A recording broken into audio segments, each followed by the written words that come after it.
जीना जीना वरना पाकिस्तान में मेरी सियासत पाकिस्तान में के बयानिए का राग अलापने वाले बानी पीटीआई और उनके यूथिया ब्रिगेड ने अमेरिकी सदारती इलेक्शन में डोनाल्ड ट्रंप की कामयाबी की खुशी में नाच नाच कर फर्श तोड़ दिए हैं।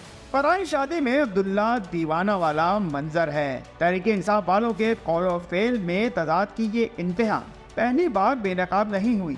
थूक कर चाटना उन पर खत्म है।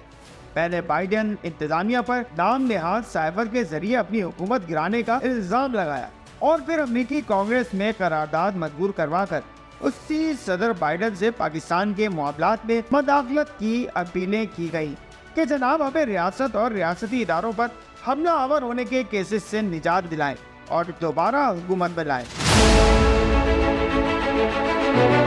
हम कोई गुलाम है, किसी से भीख नहीं मांगेंगे। अमेरिका ने हमारी हुकूमत गिराई का बयानिया बेचने वाले आज डोनाल्ड ट्रंप के सदारती इलेक्शन जीतने के साथ ही उनसे बानी पीटीआई की रिहाई की उम्मीदें लगाए बैठे हैं और इस इंतजार में है कि अभी वॉशिंगटन से खुल जा सिम सिम की आवाज आएगी और अटियाला जेल के गेट खुल जाएंगे।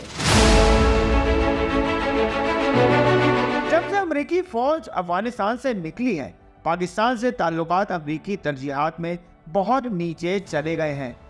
इस वक्त रूस यूक्रेन जंग, मशरिक वस्ता में भड़कती आग और चीन के साथ अमेरिका की मुआशी जंग पर तवज्जो मरकूज करना नौ मुंतखब सदर डोनाल्ड ट्रंप की अव्वलीन तरजीहात हैं और पाकिस्तान के लिए वाशिंगटन से अब यही जवाब आता है कि मुझसे पहली सी मोहब्बत मेरे महबूब नामा।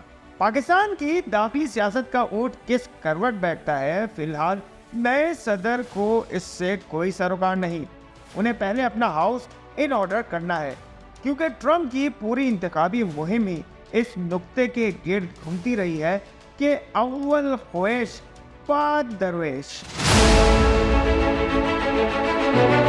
78 साल ट्रंप तमाम पेशन गोइयों को रोनते हुए 7 करोड़ से जायद वोट लेकर अमेरिका के 47वें सदर मुंतखब हो चुके हैं, जबकि उनके मुद्दे मुकाबिल कमला हैरिस ने शिकस्त तस्लीम करते हुए डोनाल्ड ट्रंप को जीत की मुबारकबाद दी है। पीटीआई और बानी पीटीआई अमेरिकी सदारती इलेक्शन से कुछ हासिल करना चाहते हैं तो उन्हें ट्रंप के बजाय कमला हैरिस पर तवज्जो देना होगी और सीखना होगा कि इलेक्शन में शिकस्त खा जाने के बाद जमहूरी आदाब क्या है और किस तरह खुले दिल से अपनी हार मानकर जीतने वालों को मुबारकबाद दी जाती है। ट्रंप के जीतने की शायद इतनी खुशी अमरीकियों ने नहीं मनाई कि जितनी यूथिया ब्रिगेड धमाले डाल रहा है। सोशल मीडिया पर ये लोग इमरान खान को जेल से बाहर निकाल भी चुके हैं और मौजूदा इत्तेहादी हुकूमत को घर भी भिजवा चुके हैं। वाकई ख्वाब देखने पर कोई पाबंदी नहीं है। पाकिस्तानी दफ्तर खारजा की तर्जुमान कहती है कि ट्रंप के आने से पाक अमेरिका दोस्ताना ताल्लुकात मजीद मजबूत होंगे। वजीर दिफा ख्वाजा आसिफ कहते हैं कि वो नहीं समझते कि ट्रंप एक शख्स की रिहाई के लिए अमेरिकी पॉलिसी तब्दील करेंगे। दूसरी तरफ भगोड़ा जुल्फी बुखारी लंदन में बैठा ट्रंप टीम से अपने ताल्लुकात का रुख जमाकर ये चूरन बेच रहा है कि वो बहुत जल्द ट्रंप की बेटी और दामाद से मुलाकात के लिए वाशिंगटन जा रहा है।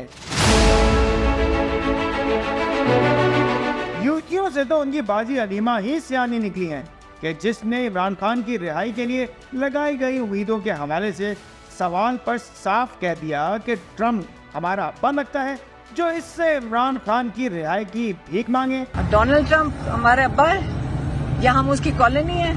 अलीमा खान के जवाब के बावजूद ख्वाबों की दुनिया में रहने वाला यूथिया ब्रिगेड अपने शेर चिल्ली डॉक्ट्राइन के शहर से बाहर निकलकर हकीकत की दुनिया का सामना करने का हौसला नहीं कर पा रहा कि जिसमें 9 मई से शुरू होने वाले सफर का अगला पड़ाव मिलिट्री कोर्ट्स दिखाई दे रही है। M2M उर्दू जुड़े रहे मिनट टू मिनट।